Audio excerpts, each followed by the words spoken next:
alıp gelgen adama anı satan adam.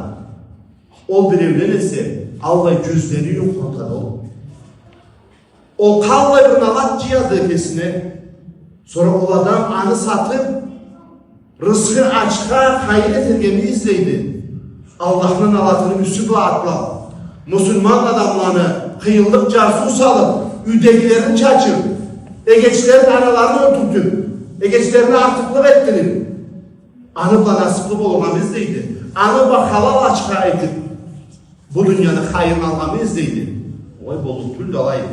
Bolluk tüldü alayım. Körmegemiz bizi Allah'ı zatını. Körgemiz zatını ne zatını? Arakı satıcı adamını. Ah kesi de olmamalı. Eri de caşı da avuşup ölüp ketkerler. Çoktu hayır. Allah'ın avazına düşkün adam ne zat hayır izler gibi oluktu.